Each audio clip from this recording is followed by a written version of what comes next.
Hello and welcome to A Deadly Silence. I'm your host, Larry Curtis, and it's the goal of all of us associated with our program to bring you current and educational information surrounding the alcohol and drug epidemics, not only concerned for the city of Brockton, but all of our South Shore communities.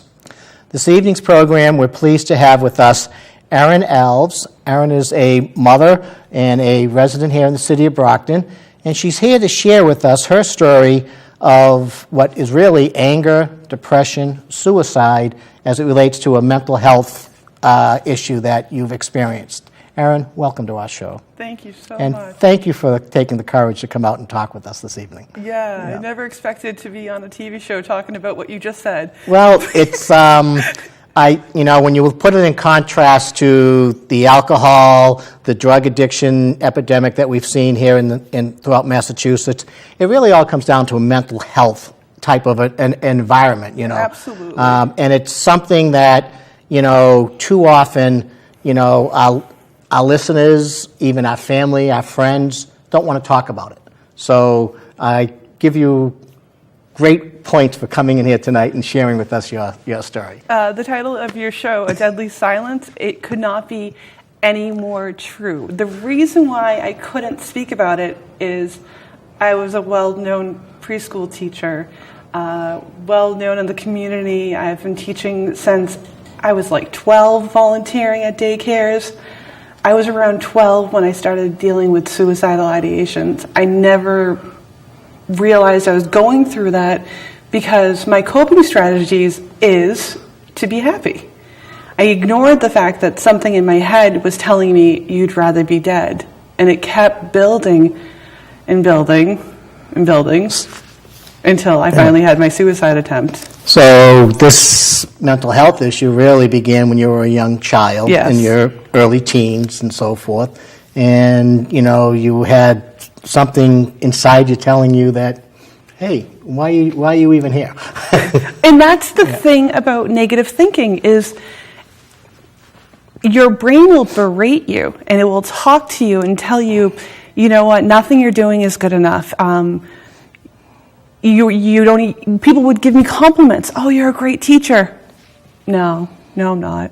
Like in my head. I'd be like, nope, I'm not a good teacher. So while the community, the family, the friends are out there seeing the great things that you're doing as a young child and into your adulthood, your mind is basically not accepting those. Not accepting it at all. Yeah. Is it not accepting? Is it a miscommunication? What happens there? With my case, ironically enough, right now is Bullying Month. Everybody is being aware about what bullying is doing to our kids. I was bullied on a daily basis because I guess I'm quirky. I've always been quirky. I don't really care if you know I'm quirky. It's just who I am. And when you're quirky in school, you get bullied on a daily basis. What happened with me, I ended up taking a lot of psych courses because I wanted to know what happened. I heard their voices instead of my own inner instinct. I heard the kids' voices, that I was not pretty, I was fat, I look like a boy. Like it just constantly was the same things over and over again, and that set up the stage of the negativity. So kind of a peer pressure thing coming down on you. Nobody liked that. Yes. And you began to believe that. I was signing the I don't even like me. Like that's what I was doing. I was signing off. I don't even like me. So you're a young girl. You're in school. You're experiencing these negative feedback, or even positive feedback, but your mind's telling you, no, you're not. Right. Type of a situation, and you become a young adult. What happens at that point in time? Okay. Now here's the thing. I don't like asking for help. I'm Irish. I was raised by those grandparents who went through the worst things and they just kept going to work. We didn't communicate about our feelings or our emotions. And that's something I actually admired, being stoic. So this is what I decided to do. I was around 12 when I had first heard that I was bipolar because I went through a trauma. And they said, actually, it wasn't bipolar. Back then, it was manic depression. Oh, does it run in your family? Of course, one of my family members had something wrong with them. So automatically, they said, it's genetic. And I said, in my head, I was like, oh, who gives a crap? I'm crazy. I don't really care. But I had gone through a severe trauma at 12. And by 15, oh, it was a summer that I'll never forget. I went through things that were unimaginable because I started getting manicky for the first time. My manic is much different than the average manic person. Like, I'm an artist, so I would draw like constantly, or I write, so I would write constantly. And my mom and a friend thought that I needed to get help because I couldn't sleep. So this holistic woman put me on sleeping pills, and I had an adverse effect, and I couldn't sleep for 3 days. So Brockton Hospital, Sleeping pills wouldn't let you sleep, okay. Yes. So Brockton Hospital said, we can't keep her because she's so young. I was only 15. So they decided to send me to Westwood Lodge. Okay. I will never forget the ambulance ride because they, and if he sees this, I'll be like, oh my gosh. He goes, I don't think you're mentally ill. He goes, I think you're a little rebellious, you're a little spacey, and you're quirky, but I don't know if you're mentally ill. I don't feel like you're supposed to go here. And I actually, I should have never done this, but you're supposed to get strapped in the ambulance ride because could be a danger. I hustled him to not strap me down, and he let me sit next to him instead. The two people in the ambulance went to the people who worked at Westwood, and they were crying, and they say, she's like the nicest person I've ever met. She is a little zany, but I don't think she's mentally ill. I don't think she belongs here. That started 6 weeks of pure torture and pure fun at the same time. So, now Westwood Lodge is a psychiatric Yes. hospital facility. I know it's part of the Westwood Pembroke psych facilities out there. I don't know who they may be part of today. Arbor. Arbor Yes. Healthcare, okay. And, they had both adolescent and inpatient adolescent care Yes. available to you. So now you're admitted Yes. to Westwood Pembroke, and you were admitted there primarily because a acute care hospital did not want to keep you. Right. And typically the acute care hospital isn't set up for an adolescent behavioral situation. And okay. the thing, you just said the word, behavioral. See, I was a great teacher. I'm very polite, nice. But the one thing about me that I'd always kind of had, I was behavioral. When I got to Westwood, I met the first friends I've ever had in my life because we were all the same. We were all inpatient. We were all together. And one flew over the cuckoo's nest. Yes. Okay. So, so I end up being Jack Nicholson, and I get a little gang of crazy people. And we caused so much trouble that summer. So I did almost die because they over-medicated me, but I caused so much trouble, it was not even funny. So you were a rebel with a cause, so to speak. Absolutely. Something like that. I had a cause. You had a cause, okay. Now, what was happening? Obviously, if you're there on an inpatient basis, you're an adolescent, so your parents have to basically sign off on any treatments, I would assume. Yes. And I'm sure at that point they're trying to figure out what's the best balance for whatever the behavioral concerns that they believe might be happening, from a med standpoint. And you're saying you almost overdosed. I did almost overdose twice. And was that because the meds were improperly prescribed? It wasn't you took more than you were supposed to? They just kept pumping me and pumping me Okay. to the point that I was having tardive dyskinesia, and so that means your mouth is moving, and I couldn't feed myself, and I couldn't see. But at the same time, while I'm like falling apart, I was really falling apart, I was still a jerk. You were raising hell. I was still raising hell. Right, okay. And ironically enough, I just informed my mother this because I feel horrible now. I go, I am so sorry. I was really a bad patient. Like, I'm sorry that you didn't know this. And she was amazing. She drove to see me every single day, even in a tornado, like a tornado warning thing.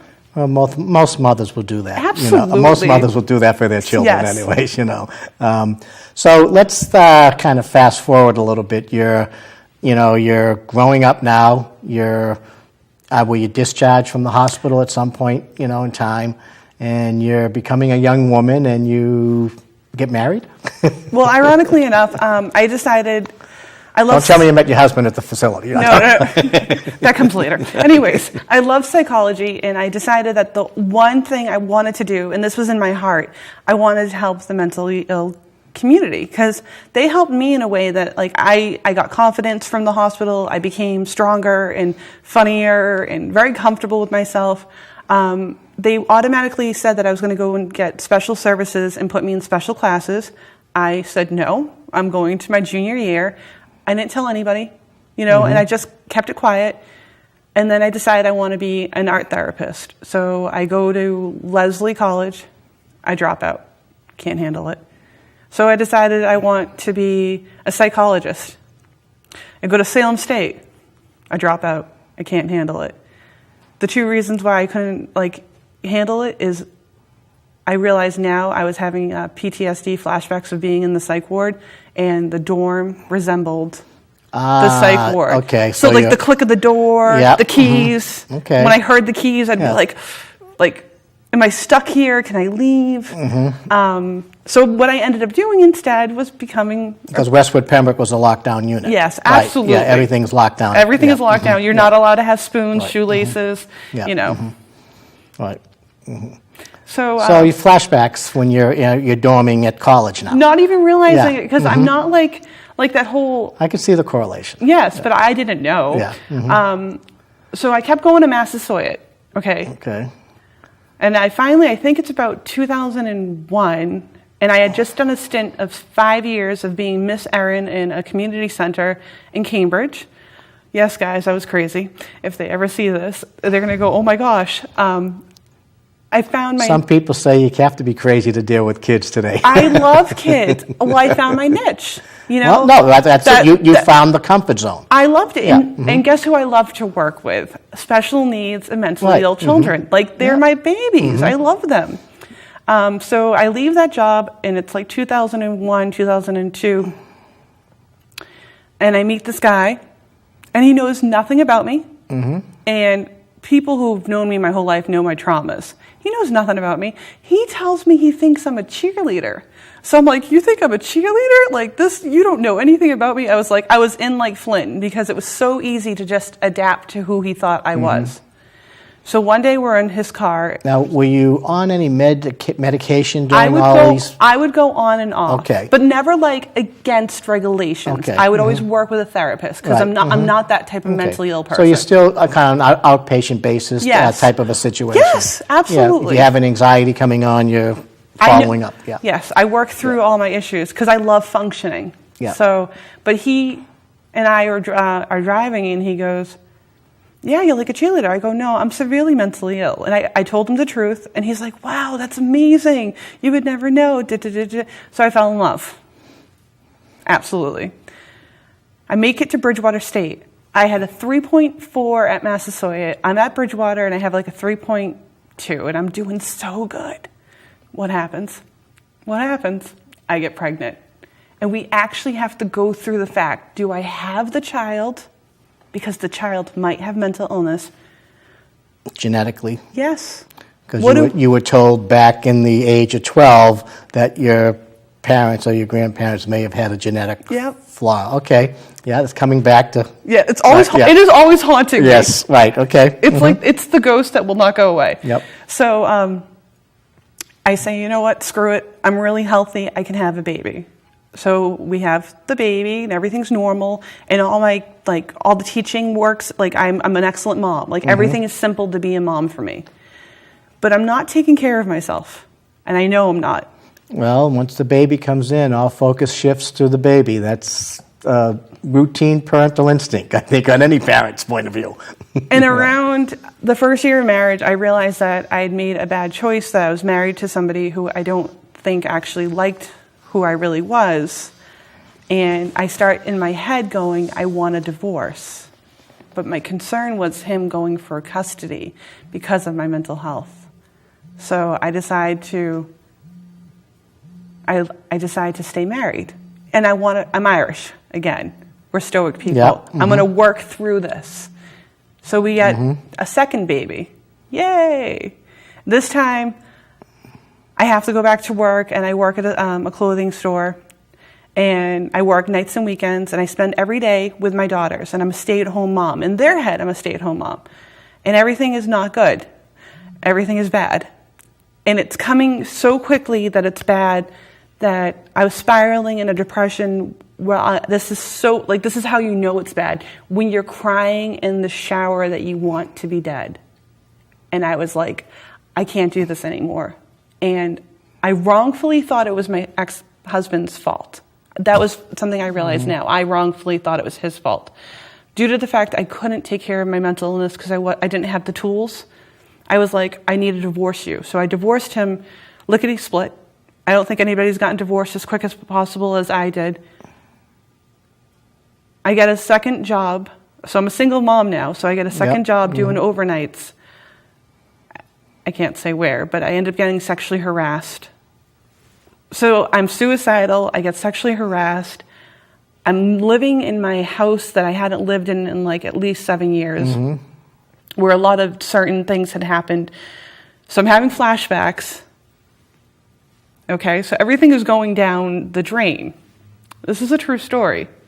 So I'm on Facebook, and I see a guy who looks really familiar as a person I had met when I was 18 during my last hospitalization. I call him. He gets on the phone, and he's trying to like pretend that he's just trying to give me like a show. I said, no. There's no show. You and I, last time we hung out, was in a psych hospital. He's like, wait a minute. He's like, yeah, I used to make fun of you. I go, yeah, because I dress so weird. I go, yeah, you made fun of everything. And I said, are you still like? And I said, are you still that much of a jerk? He goes, yeah. I go, we need to hang out, because it was the first time I had remembered a positive thing about somebody. So we started hanging out, and I fall apart, and I deconstruct, and I turn into this angry, miserable person at home. But I'm functioning. I became a preschool teacher, and I was still a party host in Braintree. I was a party host.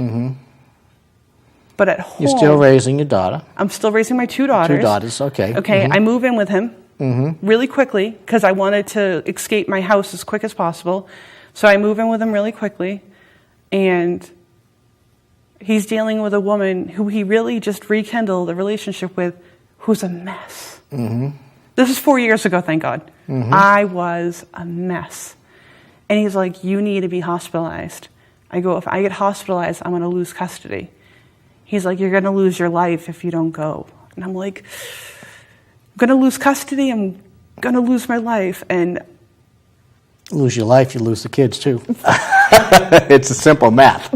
I mean. But when it comes down to that disgusting feeling of, so I say, it was November 2010, walk straight into Brockton Hospital. I know what to say. But it's the first time you've decided to do something for yourself in a long time. Yes. Yeah. Because as you had mentioned earlier, you were doing everything for the kids. Maybe you might have been the class clown when you were younger, Yes. Out there, but you were doing things for the kids. So go ahead. You walk into Brockton Hospital. I say I'm having suicidal ideations. For the first time in my life, I tell the people at work that I actually have, because bipolar can be seen as severe. And I said, I got bipolar,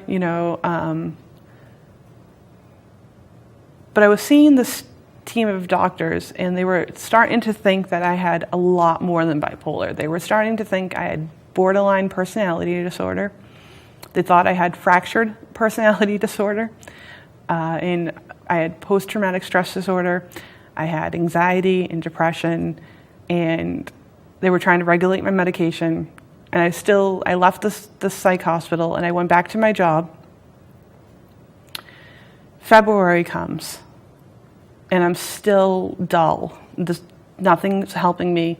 And in my little head, I go, well, the last time I was going through this, was in '96. I had 2 hospitalizations, and that worked. I'm going to go in for another hospitalization. Okay.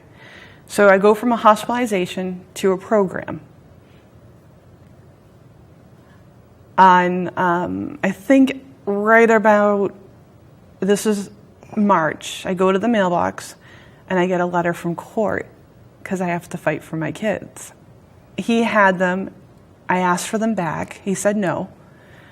When you said he, it's the ex-husband? The ex-husband okay, had, yes. Okay. Yeah. Not the... yeah. I will say I made a mistake. I realize now that I should have given them to my boyfriend at the time or my mother. Or even my best friend. I realize that now. The likelihood of me losing them would have been less if I had actually given it to them. Right. And then I could have said I was having knee surgery, because that's what you do. You lie. You say you have knee surgery. Mm-hmm. So sadly, the worst thing that ever happened is that was enough. The camel's back got broken. Yep. Mm-hmm. Straw that broke the camel back. Yes. I had the most aggressive suicide attempt possible because I was like, I would rather be dead than talk about it. I got caught. I wasn't nice about when I got caught. The cops literally had grabbed me by both my arms, bruised the crap out of me. I'm thankful they did, and dragged me downstairs and threw me into an ambulance. And then this is when everything changed. I woke. So this was a true, with all the trauma going on in your life, the loss of the potential loss of the children and everything else, a real suicide attempt. Yes. This is when rebellious Erin, the one that nobody knew, only anybody in the psych hospital knew rebellious Erin. Mm-hmm. This is when I finally said, F it, if I am going down, I'm going down like hard. I'm showing the world what I can do. So it took me 20 minutes after I woke up to have this huge fight with the on-call doctor, because I wanted to stay in C3 because I didn't want to go far away because it was my third admission, and I wanted my family to come see me. He walks in the room and he's really mean to me. And here I am, like, I'm thanking God. C3 is the lockdown unit at Brockton Hospital. Yes. Right. Mm-hmm. I'm thanking God I'm alive. That's all at this point, I just gave my life to God. I said, screw this shit. My dad's a recovering alcoholic, so I knew recovery. I said, I'm getting in recovery. This is my recovery. So he comes in and he's mean to me. He made a really bad choice because he said to me, next time, try not to kill yourself. I said, really? He leaves the room. I scream on the top of my lungs. Next time, try not to kill yourself. Next time, and I'm chanting as loud as I can, and everybody's like screaming and chanting with me because they realize that's what he just said to me. And he called me manipulative.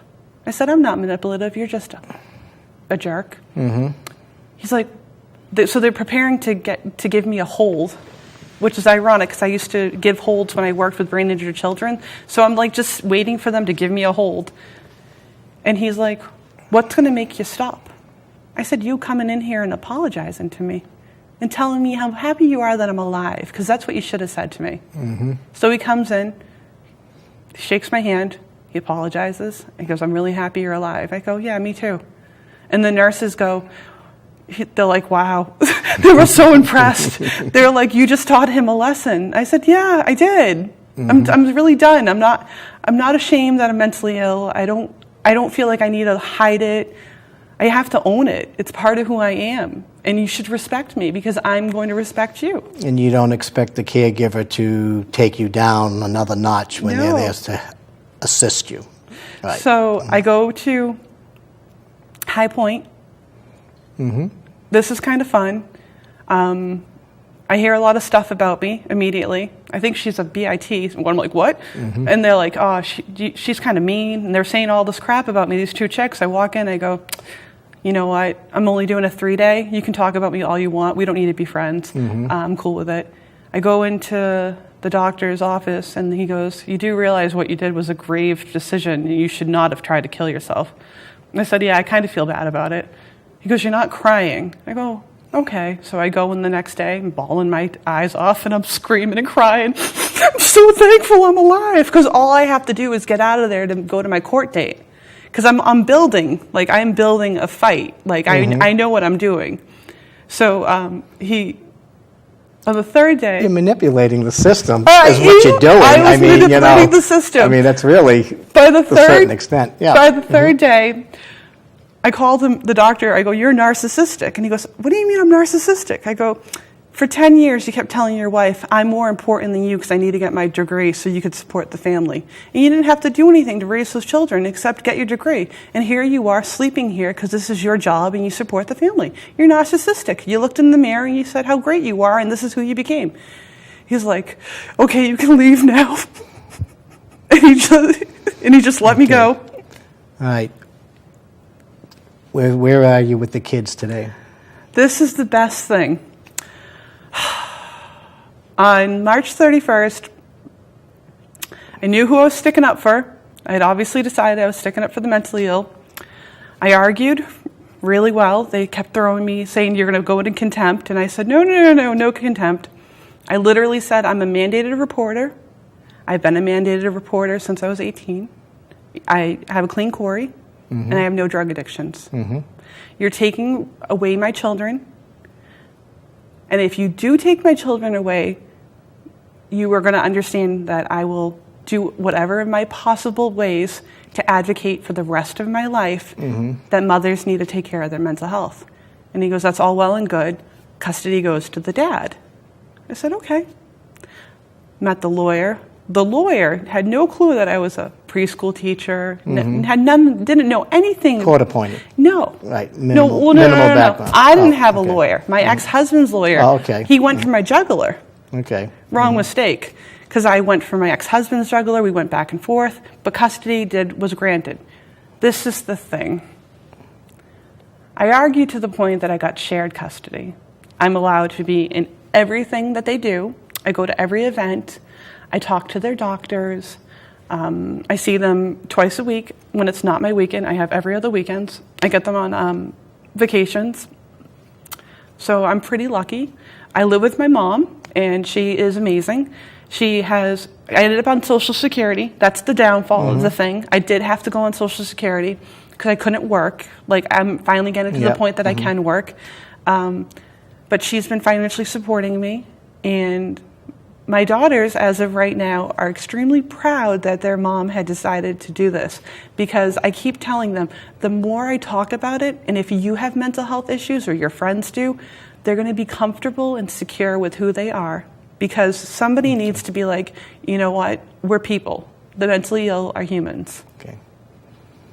So today, you're fighting the good fight. You have shared custody. Yep. You're sharing with, in this case, our audience, our listeners, our viewers out there, what you need to do. We've got about a minute and a half left. Yes. And if you have one message to give to anybody out there who might be going through a similar experience, depression, anger, even the thought of suicide, what would you say to those individuals today, having gone through what you've gone through? Okay, this is what you need to do. Hi, you have mental illness? No. Pretend you have cancer. When you have cancer, you get the whole family, and they're going to support you to live. Just pretend you have cancer. It is the same thing. Take your treatments. Talk to everybody. Let go of the demons and the ghosts. It's not real anymore. You can succeed. And you're succeeding today. You firmly believe that. Somehow, I ended up on your show. You're here sharing the word. And I have talked to news people. I've written to Ellen. I have tried my hardest to get my story out, because I don't want this to happen to another person. No, and I think that's part of the educational component that we bring to our program, is to get the word out that no matter what the addiction or the suffering, the pain, is that you need to bring it forward to face it, face the demons maybe, in some instances, and get out there and, fight the good fight as you're fighting today, obviously.